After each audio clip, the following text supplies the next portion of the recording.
Hey, everybody. This week on Star Wars Sucks, we're getting full-on filler and sadly adding another trooper to our Wall of Remembrance. All that and more this week on Star Wars Sucks. Stick around.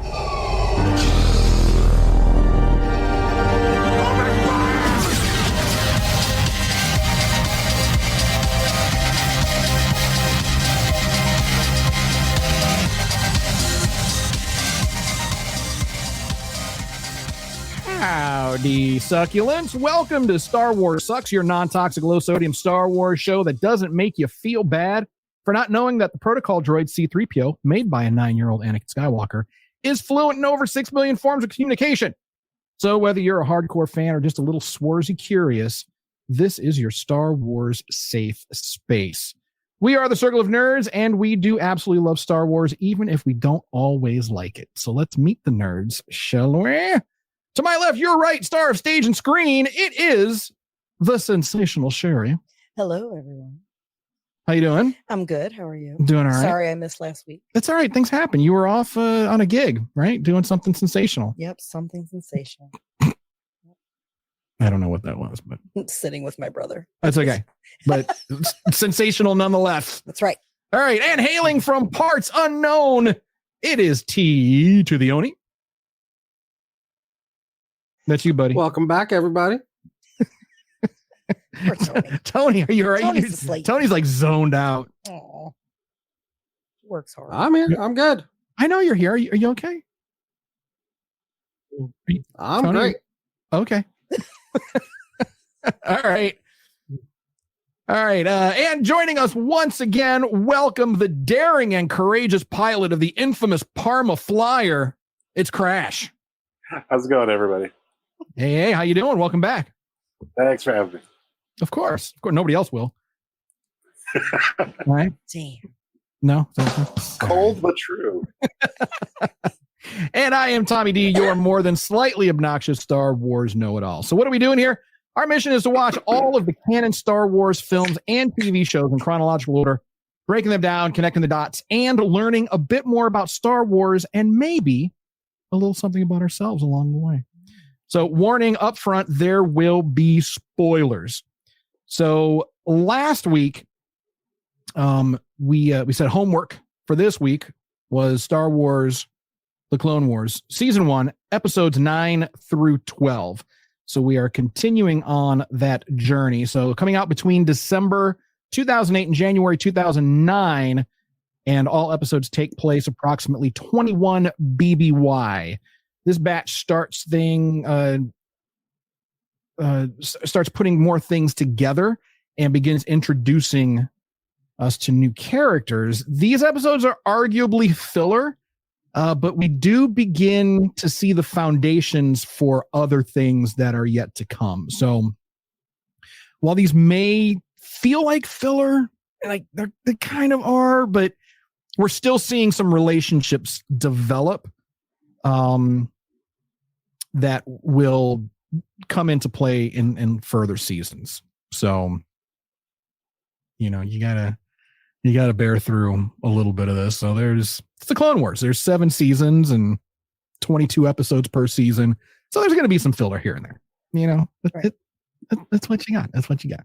So a quick note on BBY, ABY, the events of Star Wars A New Hope, the first Star Wars film, which was released in 1977, those events are considered year 0 on the timeline. So anything happening before that is BBY, or before the Battle of Yavin. Anything after that is ABY, or after the Battle of Yavin. So you'll hear us using those terms from time to time. So just so you are aware. So let's get things going. Everybody's doing okay. I feel kind of like meh today. I don't know. Maybe it's the episodes. I don't know. I'm not like hype. I mean, I don't want to say I'm not hype. I mean, I like doing the show, but I'm just like, I feel like the show hadn't really gotten its legs going yet, and you'll kind of see that in these episodes. But there's bits to them that are kind of fascinating, and you're like, okay, this had potential. You can kind of see where they were experimenting with stuff and stuff that didn't work. Yeah. I don't know. Well, for like episode 9, I thought Ahsoka, I like how they show she's got different basically mentors, even though Anakin's her her master. I like that. It takes a village. She's taking a little bit from everybody. And obviously I know, when she's grown up, but I think it just shows part of her personality. So I thought that was kind of cool. Yeah, and it's nice. I agree. It's nice seeing her learning from some other folks. And there was there was a moment where she was kind of getting, a little sassy. Well, most of the episodes she was sassy. Well, yeah, and Luminara, Master Unduli, she gave her that look. She gave her that mom look. She did. She gave her that mom look. She's like, look, that look like I'm not Anakin. No. Master Unduli does not play that young lady. No, absolutely not. And Ahsoka was about to jump down the lift tube, like, let's go. And she had to snatch her, like, nope, not gonna do it. Not today, young Padawan. So it was nice kind of seeing that dynamic. And then later on, we're gonna meet Barriss Offee. That's Master Unduli's Padawan, and she plays a big part. So I mean, but we'll get more into that. But and that was the part that kind of threw me off. Oh, sorry. No, go ahead. Okay, that's the part that kind of threw me off about this episode. I know we're kind of seeing things through Ahsoka's eyes. She's sort of the audience's point of view into this show early on. But part of me was like, I understand there's this episode's about betrayal and intercloak of deception and all that. But I was like, wait a minute. You just got assigned to a master to train you, to teach you. And we're shipping her off for a weekend with Aunt Luminara for, like, what's going on? I think because it doesn't work when if it was Anakin and Ahsoka escorting Gunray and somebody from within betrays them, that would have been like super red flag for Anakin about the Republic and there's bad guys on our side. So I get that they were introducing new characters like with Luminara, but I'm like, why didn't we just do this with Luminara and Barriss? But we're 5 episodes in. We gotta keep introducing the audience to this new character. So we'll put her with Luminara for a week. And I was like, wait a minute, why isn't she with Anakin? I think Palpatine did it. Or vice versa, because Anakin would not have worked in the story. Right. Because Anakin was getting captured at this time. Yeah. I think part of that mission was still happening. That's a good way to, okay, they were separated for a reason, blah, blah, blah. She goes off with Luminara, but it just felt off in that Luminara is a very straightforward, by the book Jedi. She's escorting the prisoner, and she's got someone else's Padawan for the weekend. I think it's needed for the story later on to show Ahsoka's ascent to who she becomes, because obviously she loves Anakin, and we know later on what happens. But I think that was the point. To be honest, that's what I think. I mean, I agree. It did felt weird because this episode was doing a lot of heavy lifting. We're introducing Ventress to Ahsoka. We're introducing Luminara to the audience. We're introducing traitors within the Republic. It was like, hold on. Yeah, we got the that pretty Hercules looking ass Senate commando. That dude, what's his name? Captain Argyle? Captain Argus? Argyle, yeah. Argus. Captain Argyle. I don't know. So, but yeah, I agree. There was a lot going on this episode. Tony, what do you think, man? Where do you weigh in on this one? So I agree with what's already been said. It was definitely, because they didn't really explain it off the go. Like, my mind absolutely went to the why is Ahsoka here as opposed to where we think she should be. That did work for the storyline, and that was fine. I'm getting a little bit ahead of myself here, but her, going to jump down the lift shaft. We basically see Anakin do the exact same thing chasing after Dooku in a couple episodes. Oh yeah. And that's where she gets it from. So yeah, definitely. Oh, all the time. Well, what what was it? Was it episode 8 when they went to the separatist sphere to rescue R2 and destroy that listening post? Yes. And they had to like jump from the ship. Everybody, obviously the clone troopers have their jet packs, and Anakin and Ahsoka can use the Force to get down. But she was the first one. She's like, let's go. Off. I mean, she just ran, jumped. She just went for it. I thought they had parachutes on. No. I was like, where's their parachute? Jedi don't need no stinking parachute. Of course I got caught up. I watched those today too. But what year at the Jedi Temple do you get trained? Okay, we're going to jump out of a plane without a parachute and go. Right. That's a great point. Like, what class is that? Jumping off high shit. Okay, what point? But the young Jedi did that. And Young Jedi Adventures, they were jumping off 80-foot cliffs and shit. That's because they're taught. With no adult supervision. I mean, look at the where they get training, the temple? Their temple. It's pretty high. I bet you they make them go up there and jump off of it. Yeah, like today, younglings. You're going to learn to use the Force to land. Now, granted, there's... You better tap into it. There's masters at the bottom just in case to catch them. Come on. Maybe. There is. I don't know, man. It's like when I was a kid, mom pushed me in the pool, sink or swim. Sink or swim. Maybe it's like the... birds like maybe it's the same thing with the younglings, tap or splat. Tap into the Force or splat. No. Yoda would never... See, and that's why the Jedi should have been Spartans. Because a Spartan would have just let him split. In Sparta, you would have been discarded. All right. Jar Jar. No, I'm just kidding. I'm sorry.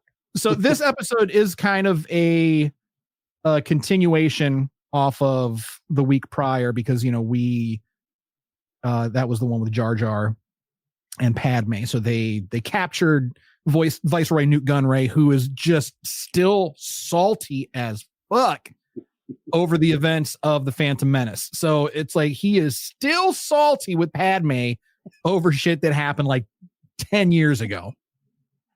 Actually, probably 20 years, almost not 20, but 20. 12, 13 years ago. Yeah. He just stays salty. He's not happy about that. Yeah.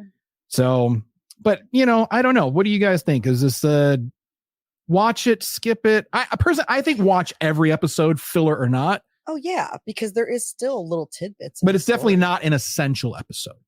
What would you say? No, it's not a must see kind of like if you're going to introduce somebody to the Clone Wars era of Star Wars, you're going, oh my gosh, you got to watch Clone. Other than the banter between Asajj Ventress and Snips versus the Witch. I mean, there was some good sass going back and forth between those two. What did she call? And it was kind of a harpy.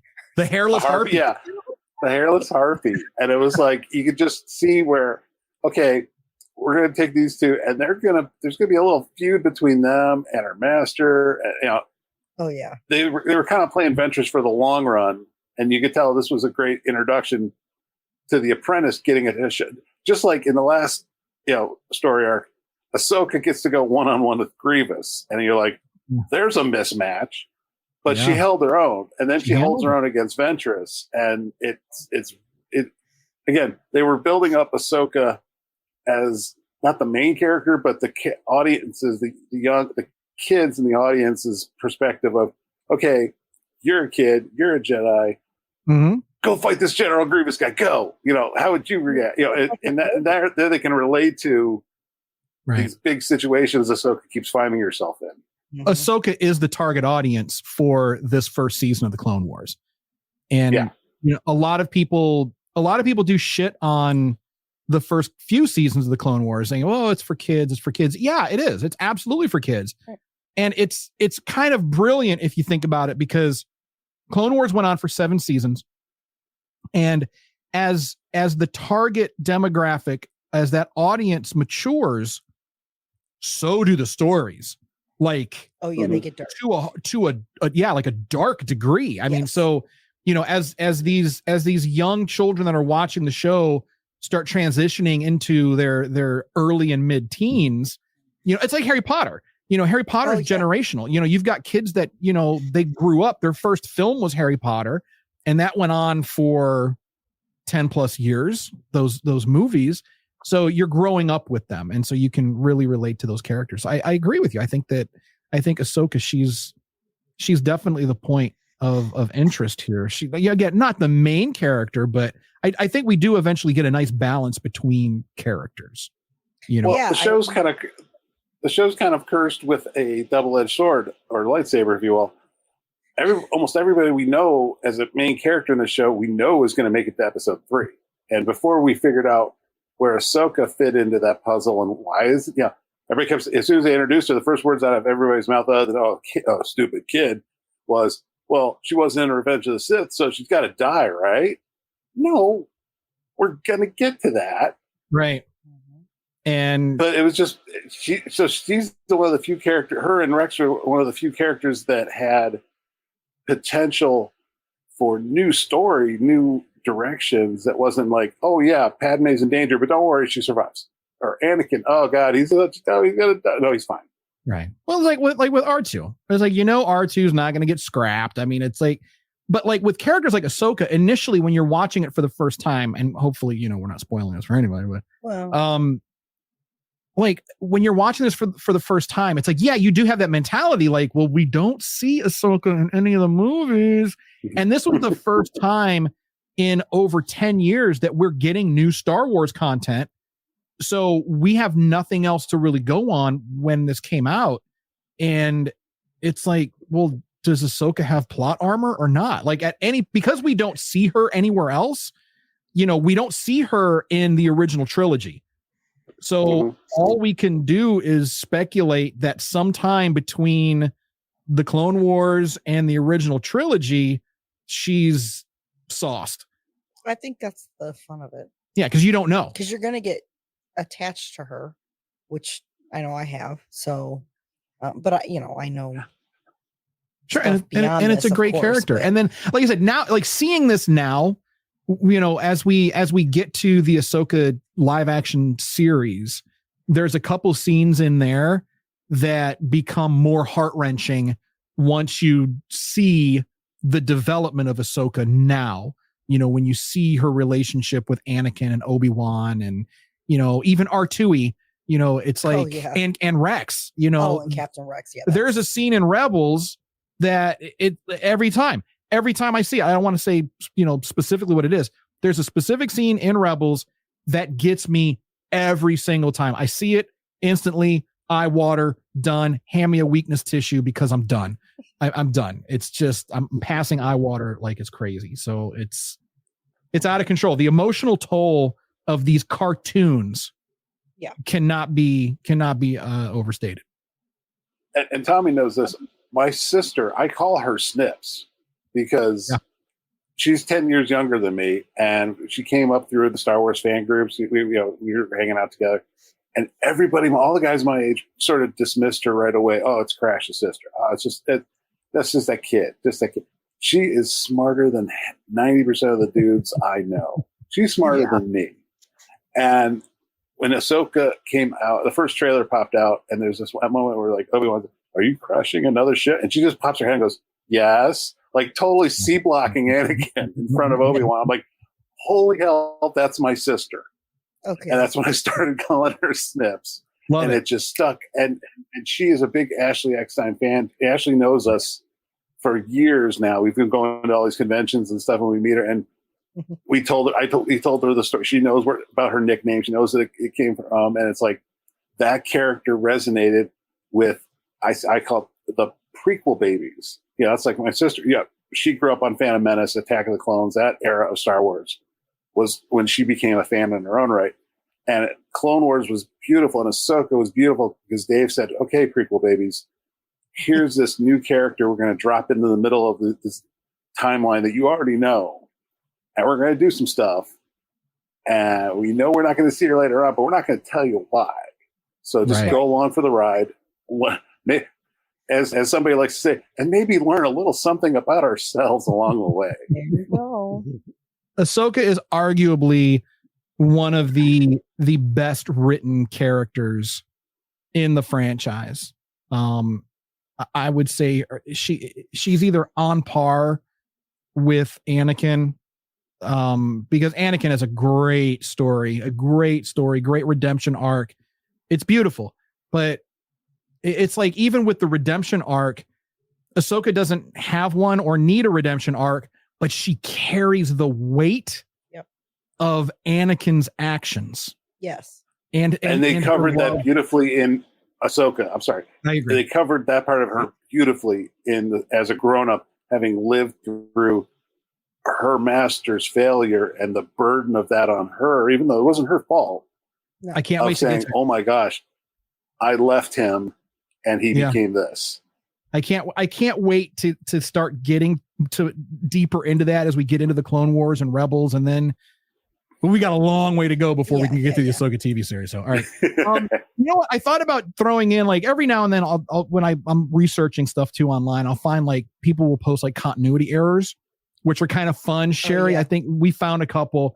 Yeah. But in this episode, there's when Ahsoka arrives, she's seen carrying Luminara's lightsaber, and she cuts Luminara free with it and then hands it back to her. And then, like, the whole time, her own lightsaber isn't clipped to her belt or seen anywhere. But then when Ventress attacks, suddenly Ahsoka has her lightsaber. So that's just one of those, like, silly little things, like, to look for. So go back in the episode and check it out. It's nice to point those things out. I think my issue was the butt plug ship. That was weird. I mean, they look like butt plugs. I mean, come on. The boarding craft. Yes. Come on. And then they were spilling their load all over the deck. Yeah, they just popped in and just. Yeah, that was actually one of my biggest questions when it came to this episode. Is like, I thought the whole concept of the ships having armor is that you're not supposed to be able to do that. Like, between armor and shields, like armor and shields. How the fuck do you just? No, it's okay. We're just gonna go right through it. It's fine. They must have had lube. Oh, that's what that's fair. But then it does make you wonder. It's like, no one said this is kid friendly. Yeah, we know that. Just saying. So since Papa Palpy is working both sides of this, right? It could stand to reason that, Sherry, when I mentioned Papa Palpy, your face just like, you're like, that motherfucker. He is just wow. I mean, it doesn't matter what anybody does or any side. He's going to win. He wins. Yeah. No matter what. Either way. But anyway. He is the worst. I digress. So, but I'm wondering, like, essentially he's having all these things made. So is he sharing the strengths and weaknesses, so, the folks that are making the Separatist, landing craft, are they aware of the weaknesses of the Republic ships, so they're able to design these boarding craft in order to penetrate deep? I'm really deep. I'm gonna say a little. Who knows? Maybe not all of it, because he still wants. Well, yeah, you got to make it. You got to make it look good. You got to sell it. Yeah, you got to sell it. All right. Moving on. All right. We just did 20 minutes on that one. Sorry, Jesus my bad. Christ. No, it's fine.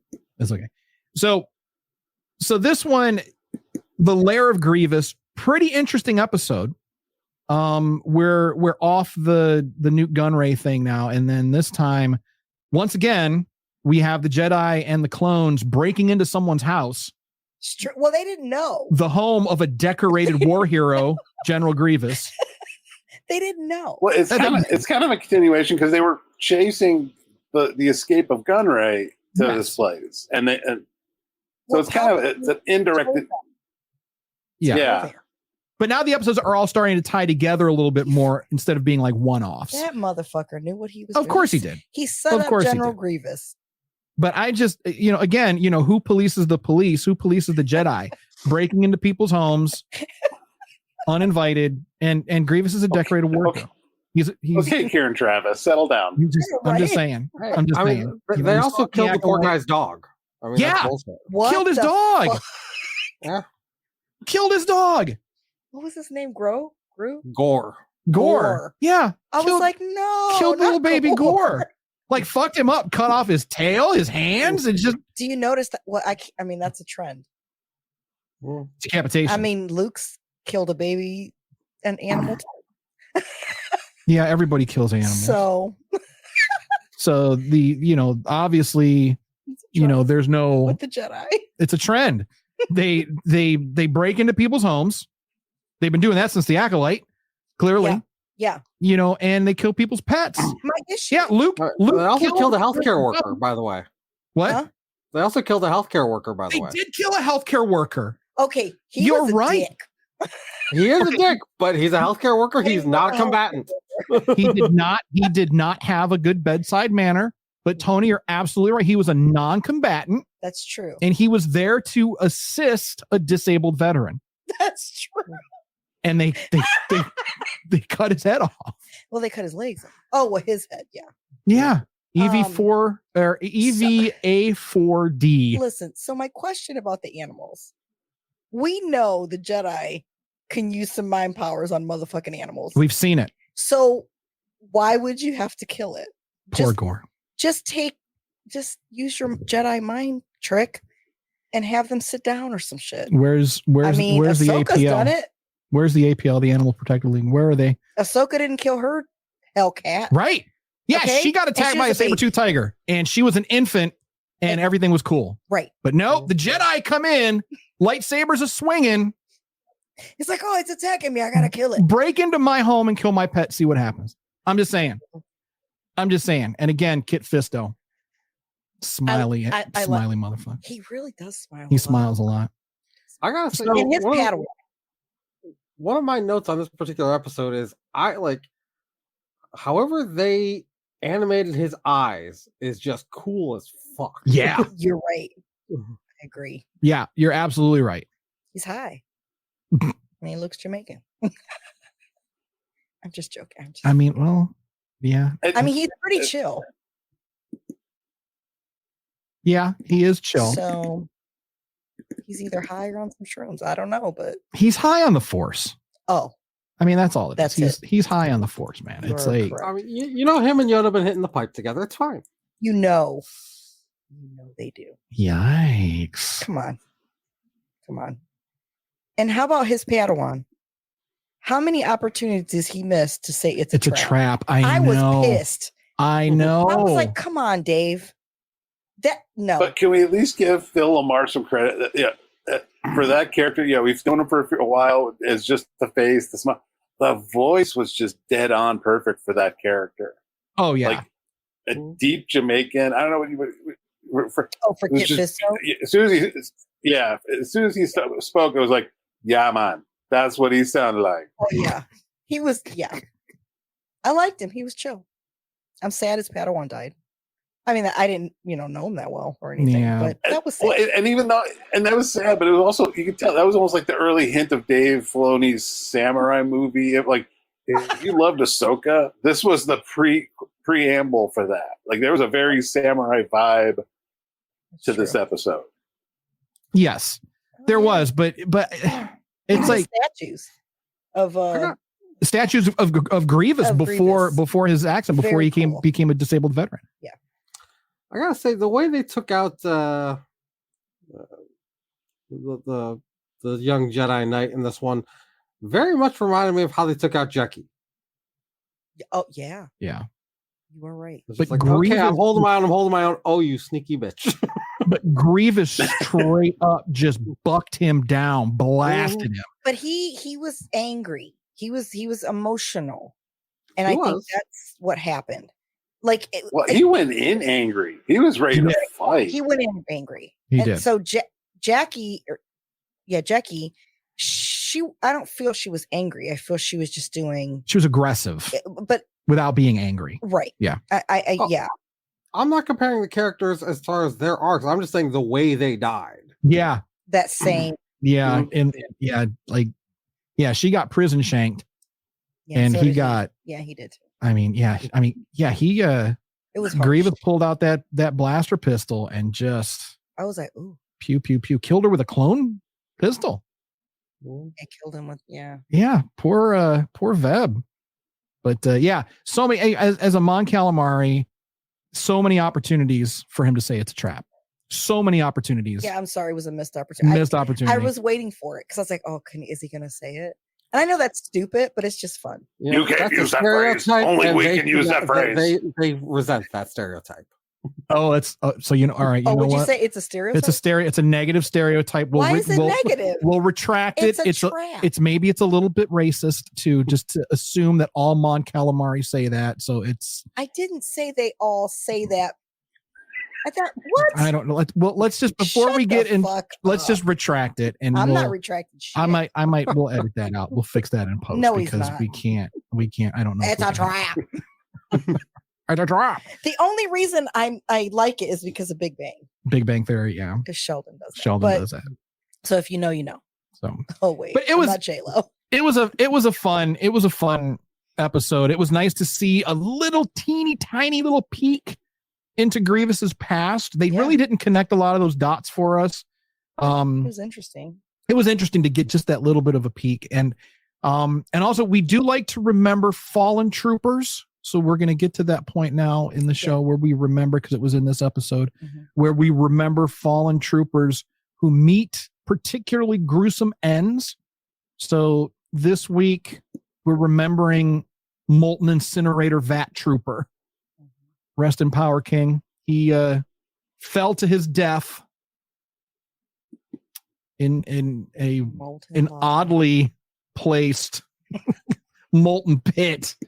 But yeah, thoughts and prayers. You know, we'll have to put them on a T-shirt. Yeah, I'll put a drink for him.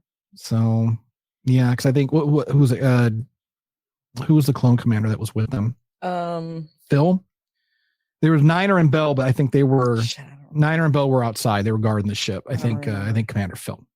You said Phil? Phil. Like straight up just Phil. Not Phil like, hey, my name's Philip, not that, but like Phil, I don't. Yeah, Phil, like probably FIL. Okay. Because like in the what was it in the episode with the rookies, Heavy, like his name is spelled HEVY. It's not HEAVY. Yes, so Phil is probably FIL. So anyway, so thoughts and prayers. I need to get some sad music to play for that. Maybe a little, Sarah McLachlan or McLaughlin. How do you pray? I don't know. I will remember. Oh, I know what you're talking about. Yeah. All right. I was gonna go In the Arms of the Angel, but okay. Yeah, that's a good one too. That'll work. That's hers too. Yeah. We're gonna get a copyright strike though if we do that, so we can't. We'll have to karaoke. Just check it out. I mean, it's pretty old. Yeah, I don't. Should be fine. We're gonna fuck around. We can't afford a copyright strike at this point. Fuck around and find out. Fuck around and find out. All right. So, Lair of Grievous. What are we thinking? His lair was cool. Yeah, skip it. Watch it. I mean, not skip it. Let's not say skip it. Watch them all. Yes, watch them all. But would we consider this? Did anything really, really important happen in this episode? In the last one, we did get to see a little more growth with Ahsoka, and and another thing about Ahsoka in the last episode, I just remembered she's a savage. Well, she's a savage. When she was facing off against Asajj Ventress, she was like, I'm going to give you a merciful death. She didn't say, I'm going to bring you to justice or I'm going to defeat you. She straight up said, I am going to sauce you.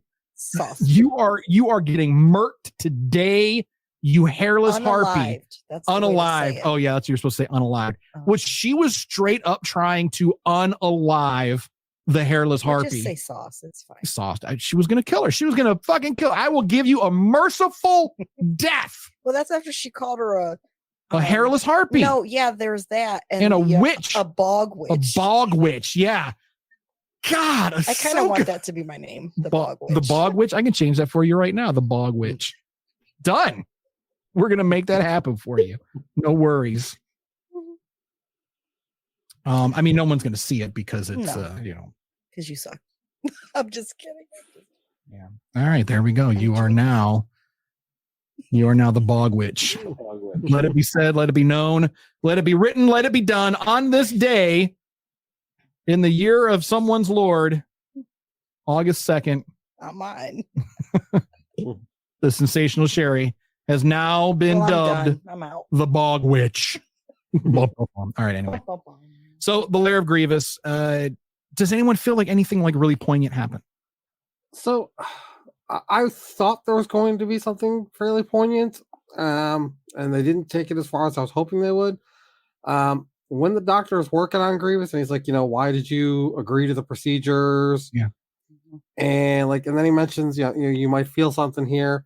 Like, it looked for a second like you were going to take off his mask and you were actually going to see whatever is left of his face.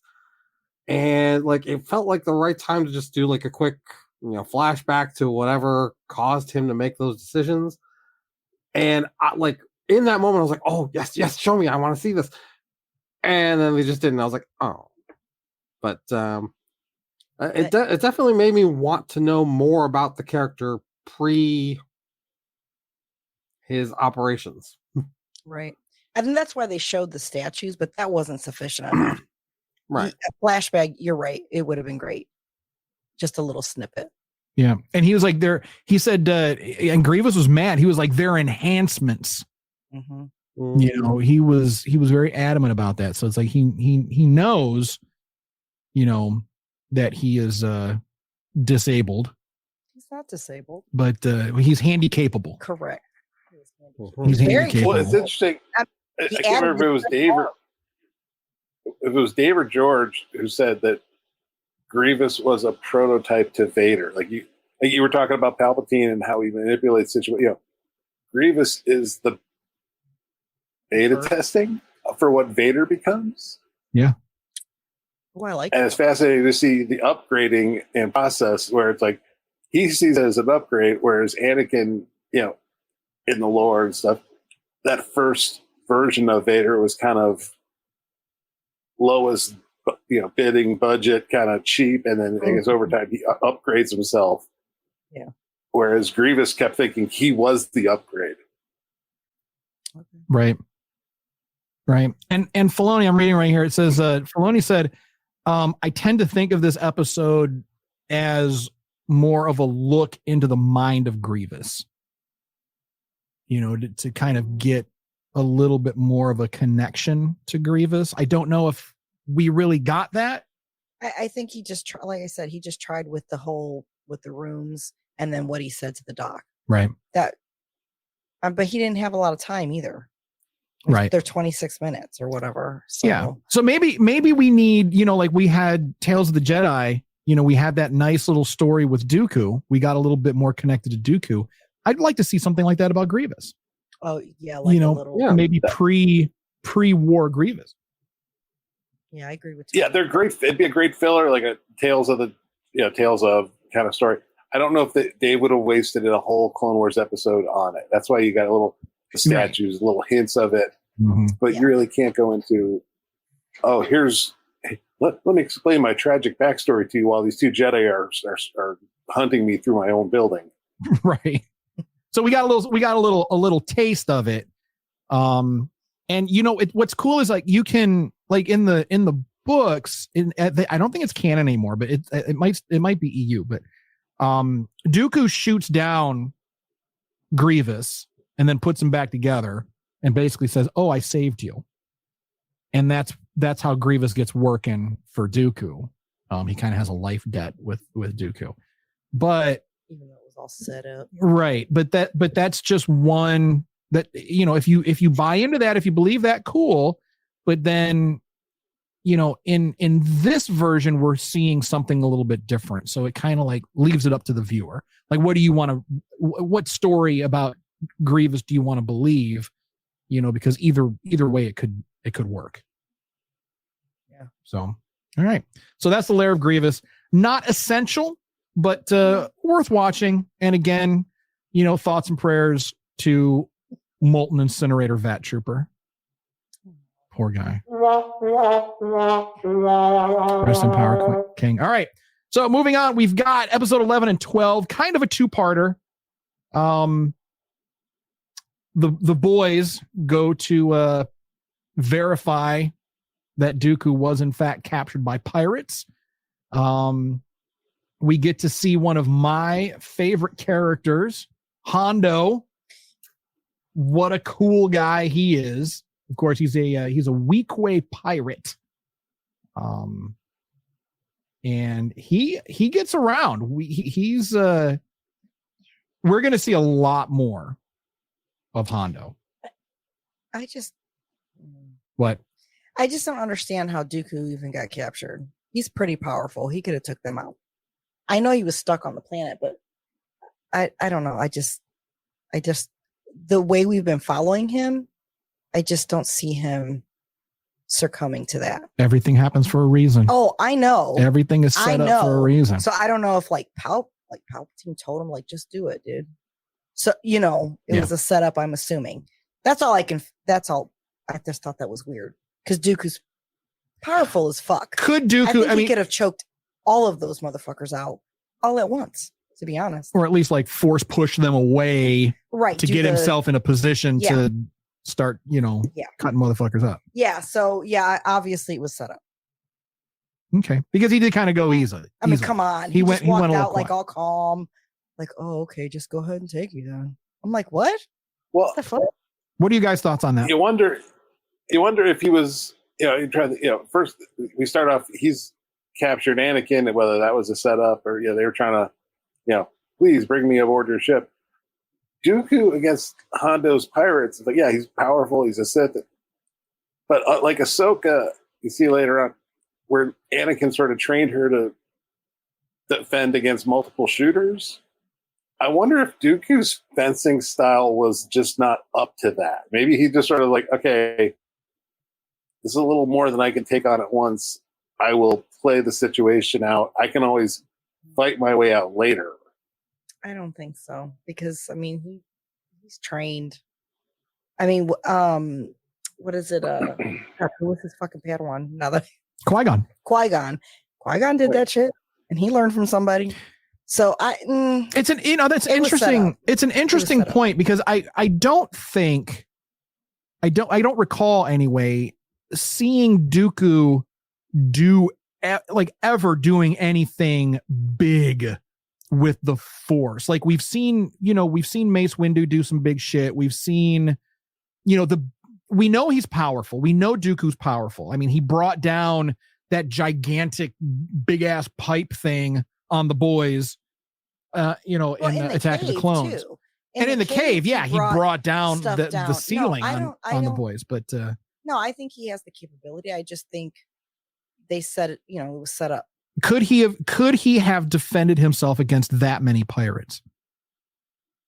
My opinion is yes. Yeah. I don't think so. No, Tony? I think it's possible, but I also think he knew that Obi-Wan and Anakin were after him, and it's can you fight that battle against the pirates and then also turn around and fight that battle against the Jedi? Or is it better to just let yourself be taken so that you can fight another day? That's a good point. Because he knew either way he's getting out of there. I mean, the pirates are going to take him. He knew that they were going to probably ransom him off. Otherwise, it would have killed him on sight.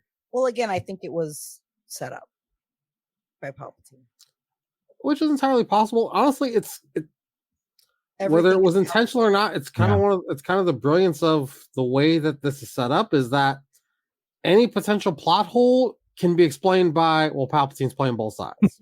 Well, he is. I mean, it's So anytime there's a question of, how does that make any sense? Palpatine. That's the answer. Well, it's like the Force. Well, the Force is the ultimate cheat code. Especially once that ransom note comes in, and Palpatine is informed that they have Dooku. Right. Not only does he send the ransom and the clone troopers to pay for it, but I'm sure as soon as he gets off the line with his people, it's like, I'm Sidious now. Get my boy. Yeah. So he is playing both sides, and that he is given information, and then he distributes it out to both sides as he needs to. Yeah. Now, was that Dooku deliberately going into the hands of the pirates, or just once Hondo informs Palpatine that he has Dooku, it's the counter move. It's a new player's in the game. I have to move my pieces accordingly to counter it. The thing is Dooku doesn't do anything really without Palpatine and Sidious. Well, and Dooku's very smart person, but he is smart. He's very smart, but he's not smart at the same time, because he's still a pawn and he's still a puppet for Sidious. He's a little arrogant. His arrogance kind of gets to him. Yeah. So he's still a puppet. It doesn't even matter because he's expendable. Yeah, but he doesn't feel that way though. Oh, I know he doesn't. Yeah, but he is. I will say, and I'm curious as to your guys' thoughts on this. When they have that, a hollow conversation between Hondo and Palpatine, to me, I got the feeling from Padme in that like she was basically stepping beyond what Palpatine wanted to do and basically saying, "Fuck it, I'm just going to do it my damn self if you're not going to." Yeah, maybe. She's always been the wild card for Palpatine. Correct. Like she's the one thing that I've noticed that he can't anticipate. Like he can count on her to do things for Anakin because he knows about their relationship. Right. But at the same time, I think in some ways she is that wild card. Like he knows exactly what Anakin's going to do. Anakin, you can read him like a book. You know what he's going to do. You know that he is going to do the right thing every time, even if it's going to cost mass destruction around him and he's going to get in all kinds of trouble. Everyone knows Anakin's going to do he's going to do the wrong thing for the right reasons. Let's just say it like that. He'll do the wrong things for the right reasons. Palpatine knows this. He can count on it. But I think Padme throws him. I don't think he can read her. She's a politician. Mm-hmm. But so is he. No, I know that, but she also knows how to play the game. So that's why I think it's hard for him to read her. And I'm wondering if there's a certain little level in the Force with her too. Oh yeah, of course. Of course, there's something. Like Leia used the Force in politics without knowing. But Leia's dad. Oh yeah. But Leia was straight up. Yeah, Poppy was a Force sensitive. I mean, she could do it a little bit. But yeah, I think Padme has a little. I mean, Force. To do politics. Well, I mean, I know Padme gets a little Force in her.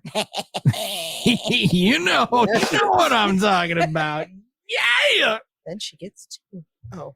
Yeah, she gets some Force in her at least twice. No, just once because it's the twin. Anyway. All right, so that 2-episode little arc there. Well, I guess all 4 of the episodes were really tied together and kind of connected nicely. There was some nice overlap. Nice seeing the pirates. Love Hondo Anaka, cool character. We get to see him lots more. And he also shows up at Galaxy's Edge. Is that a fact? I think he's in the Millennium Falcon ride. You meet Hondo because he's subleasing the Falcon for 2. And again, Phil Lamar was great in the last episode. Jim Cumming, that guy was just masterclass acting when they said, "Okay, play an outlandish pirate and go." Yeah, and this is the first time we find him, and then over the course of the show, you'll see that boy flips sides like a coin in an earthquake, and it's beautiful because every time he does it, it's like, "Oh yeah, of course I'll help you." Well, now I'm going to screw you over. Now I'm going to help you. Yeah. Now I'm going to screw you over. And, but he does it in a way that you love him every time, either way. It's like you can't be mad at him. Ultimate frenemy. He is. Oh, yeah. He is. He just stole your ship and left you stranded on Hoth in your boxer briefs, and you're like, you know what? That's Hondo. What are you gonna do? When I catch up to him, I'm gonna have to fuck him up a little bit, but we're still gonna have drinks later. It's like he is that guy. Speaking of drinks. Yeah. Oh Jesus. How did the boys get drugged when they switched the cups? They switched the mugs. We saw it. We saw awesome. It was a cool trick, just like spinning. And then they were at the bar. Yeah. And then all of a sudden, the next episode, they're in. It was the hangover episode. Yeah. They just drugged all the Jawa juice that was there. Yeah. But they didn't, because the 2 guys next to them passed out. Quick. I'm going to say died, but maybe passed out. Jedi have a higher constitution. They can ingest more, maybe. Okay, but they switched the cups. So that was my only issue with the whole. And should the Jedi be drinking anyway? Doesn't that? Well, he made them. Like Hondo was like, "Come on, guys." He's very charismatic.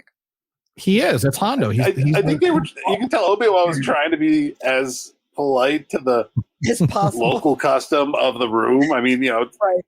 Yeah, it was getting a little crazy in there, and they're Jedi, and there's a certain decorum, but it's like, all right, I'll have a drink with you. It's fine. When we see him drinking on Coruscant too, in Attack of the Clones, he's like, "Where are you going for a drink?" You know, they're not monks. No. I mean, it's not a religious order necessarily. I mean, he can indulge a little bit. You can't have attachment. It doesn't say you can't get fucked up. If Yoda and Kit can get high, he can have a drink. It's fine. Yeah, see, for real. I like that. Yeah, like that. Yoda and Kit, Yaddle and Kit. I think that they hang out. They smoke it. Well, they did. Well, yeah, they did. She's gone now. Thoughts and prayers. Was sad. Thoughts and prayers, Yaddle. She's kind of cute too. I'm gonna have to make her a headstone for Halloween. Yaddle was kind of thick. With 2 C's. She did not. 2 C's. She was not thick. But anyway. All right. Well, you didn't see what I saw then, apparently. That's the saying. Go online and just do a Google search. Yaddle nude. Is that what we're doing? And then now? just see. I mean, what is that? Rule 34. I think. I don't know what the fuck you're talking Rule about. 34. I think there's porn for everything. Yep. So yeah, Tony's looking it up. Tony just leaned back on his. I'm not looking it up. I'm agreeing that I know what Rule 34 is. And I was like, look it up. Yaddle nude, and he kind of leaned back, and I saw his hands move to his keyboard. So he's looking. My hands are all back here. Look, no judgment, brother. Bank. How do you think I already know about it? Anyway, been there, done that. So I will say in this last episode, did they change the voice actor for Jar Jar? For Jar Jar Binks, yes. Yes. Okay. It was noticeable. Yeah. Me and Tommy. Yeah, we were like, Qua? Wait, what? The Gungan general. Yeah, you I was correct. like, because I believe Ahmad Best had been doing the voice up to this point. I think. Well, you said he had a hard time, so I don't know for sure. Jar Jar, so I don't know. I haven't looked into it, so I don't want to say for sure if it was Ahmad Best. Whoever was doing the voice for Jar Jar up to this point was doing an outstanding job. I really, really feel it was Ahmad Best because no one does it like him. But in this particular episode, I don't know. I'd have to look up the. And can we just bring up the point that it was great to see the clones sort of grow to respect Jar Jar's. I don't know if I'd say wisdom. In the situation, it's like, oh wow, the dummy's right. He may sound like a moron, but he's picking up the strategy of how to survive. These are trained commandos, and they're going, yeah, let's follow this guy because for some reason it's working. Well, he's in command, he's in charge, and I think they respect his bravery. Yeah, he does. He has courage. He has courage. Scooby Doo. Okay, yeah. He Scooby Doo courage. I like that. It's a Scooby Doo courage. Yeah, because it's an accident. I was sad when that guy got that the representative. He died. Was it Senator Karunas? Yeah. Or Karis. I really thought Jar Jar was gonna feel more bad about it, to be honest, because it was his fault. Well, he's Darth Banks. He doesn't. He doesn't care. Right. He got the senator killed on purpose. Like if you watch Jar Jar's exploits, it's not Palpatine who's in control. It's Jar Jar. He's the one pulling the strings. So I mean, Jar Jar pretended to not be able to, get the seat harness up.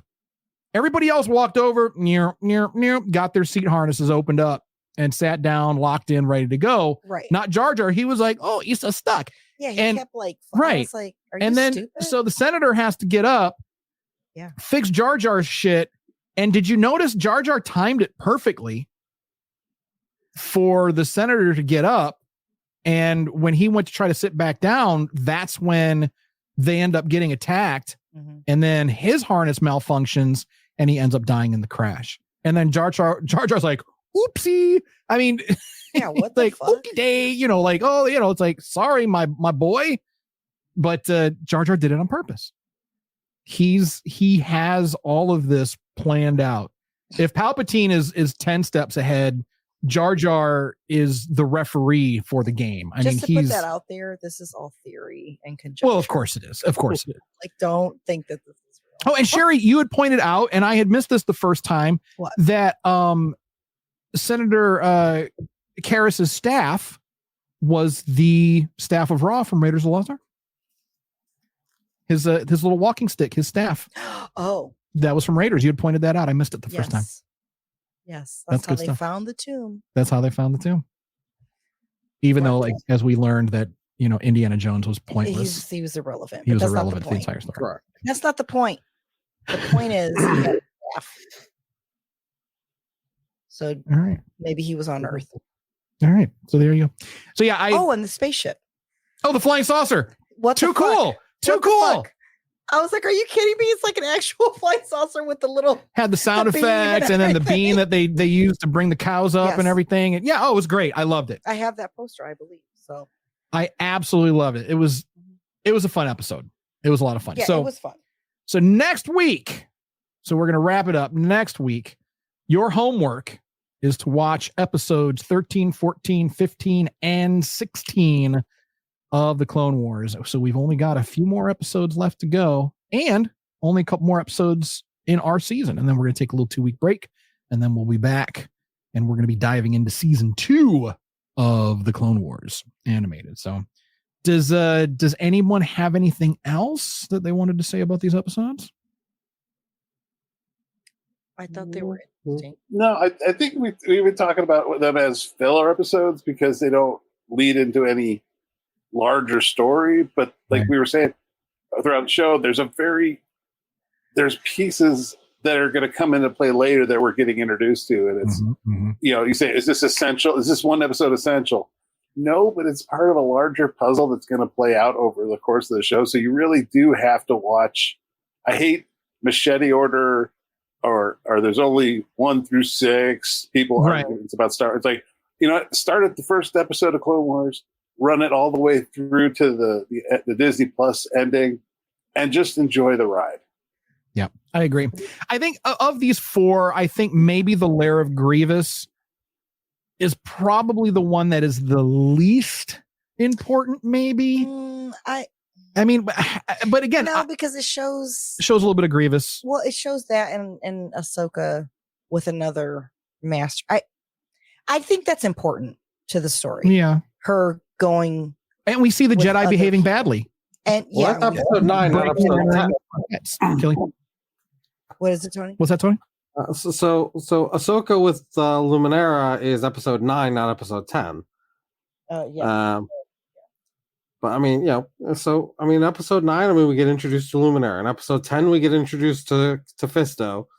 And 11 and 12, while not my personal favorites, introduce us to Hondo, who we know has a bigger role later on. So you can't really. There's value in introduction. Yeah. So there's value in every episode this week. All right. That's fair. That's fair. And we get to see more of the war criminal Jar Jar Binks doing what he does. I feel so. A war criminal who was never brought to justice. Although, no, I think he ends up like homeless at some point. I don't know if that's canon or not. But something happens where I don't know if it's canon, but he ends up like homeless vet. He ends up and like say that some of it. I think he ends up as like a homeless street performer back on Naboo. I don't know. I'll have to look into that, but I think that's. Are you sure? I think so. I'm about like 75% sure. He's a mime. That's what happens. The next season is going to be a true crime podcast. Tony's going to try to track down the crimes of Jar Jar Binks. That would be awesome. I'm just going to say, if Jar Jar became a mime, which means we never had to hear him speak again, that is a win for everybody. I'm sorry. I feel so bad. I do not like Jar Jar. And not because of all the typical stuff. I love Jar Jar. It's just, I'm sorry. I just think it's a really dumb character. I love Jar Jar. It makes no sense. I love Jar Jar. And I think Jar Jar was meant to be that comic relief. Jar Jar was meant to be that theater of the absurd, and he kind of like filled in that role of R2 and 3PO. Like they were the comedy duo. They were the Abbott and Costello. They were the Fred and Barney, basically. But they still are in. No, but we don't get to see a lot of them in Phantom Menace. So I love Jar Jar R2, filled that role. Yeah, R2's a savage. He is a savage. Found that out. But I'm sorry. I could do without Jar Jar. That's fair. Most people could. And you do for the 2/3 of the prequel trilogy. I mean, he's not really around in Attack of the Clones. He's hardly in Revenge of the Sith. Yeah. So we don't get too much more of him. I mean, there's a bit, he gets sprinkled in here and there, but all right, we're gonna did fine in the last movie we saw. I thought he was a little bit calmer and a little more not so wild. But we see more of his courage. Say dumb, but he's just clumsy. But he was fine in the other. This one, they made him a buffoon again, and that's what I didn't like. All right, that's fair. Do you see what I'm saying? Like, why would he fall into and freaking push the button and sit in the clone's lap and do all this shit? Like, that was unnecessary. It's the buffoonery that bothers you. It's not the funny stuff. It's just you're just straight up buffoon. It's not that he's just, so he's a little unlucky. He's a little he might have like the reverse force. Sure. He's a little you'll banish for being clumsy. But the Scooby-Doo version, that's what I say. All right, he's Scooby-Doo because it's like the dumb shit, and he still survives. But then you got innocent clones dying, and he's not. I'm not saying he should die, but or maybe he should die. Molten incinerator vat trooper. Once again, thoughts and prayers. Yeah, thoughts and prayers, dude. Going out to your family because they're badass. They are badass. So, he didn't have to go out like that. And why do you have a fucking molten pit just in the middle of your living room? Well, I would at home. You would. I mean, that's because you're the bog witch. That's why. Right. All right. And it wasn't just in the middle of his home. There was a fucking thing over it. It was a trap door. It was a trap. A trap again. When he fell into missed opportunity, it's a trap. That little Mon Calamari could have been like, "Oh my god, it was a trap." I don't give a fuck. They should have put it in. You're not wrong. You're not wrong. I don't even care that it was stereotypical or what the fuck ever. Still a little racist, but how is that racist? Because you're just assuming that Mon Calamari all say it's a trap. I didn't say they all said it. But they said it's a trap multiple times. But why would you assume that he would say it being a Mon Cal? Why wouldn't Kit Fisto say, it's a trap? He did say it. But you wanted say this is a trap. But you wanted the Mon Calamari to say it. I wanted it. Yeah. It's not that they needed to do it. But you wanted to see the stereotype perpetrated. I did. You did. Have another glass of wine. Yeah. Say goodnight, Gracie. Good night, Gracie. All right, so again, your homework for next week, season 1, episodes 13, 14, 15, 16. And if you want to know what's up for the rest of our season, we have very little left. So head on over to our website for the roadmap, circleofnerds.com/the SWS show. And before we head out, we've got to do our obligatory pimpage. So check us out on social media at the SWS show, and be sure to subscribe to the podcast on your favorite podcast platform or YouTube. I got to get last week's episode up on YouTube, don't I, Tony? Holy shit, Tom. I know. I mean, the podcast itself came out, just not the YouTube part. That's not the YouTube, right? So if people like to listen on YouTube, then they missed last week. But it is up on your favorite podcast. You're platform. horrible. I know. I suck as a producer. I know. You really do. So we need to hire somebody to do this stuff. No, so if you're interested, do it. You're not wrong. What the hell? It's your daughter. We're getting yelled at, so I guess our time's up. All right. Our cat is yelling at us. I don't know if you guys can hear that, but all right. Wow. All right. So, and if you want to get some merch, head on over to circleofnerds.com/merch. And if you'd like to know what's coming up, and of course, you can check out the timeline and all of that in our show description. So we'll always have that in there. Sorry. So once again, thank you everyone for tuning in this week. We know you could be doing anything else right now, but you chose to spend a little time with bunch of Star Wars nerds, and we love you and we appreciate you for it. So as always, my little succulents, remember, if no one does anything nice for you, do something nice to yourself while you're looking at Nude Yaddle, and we will see you all I'm looking it up right now next week. Of course you are, you perv. Bye.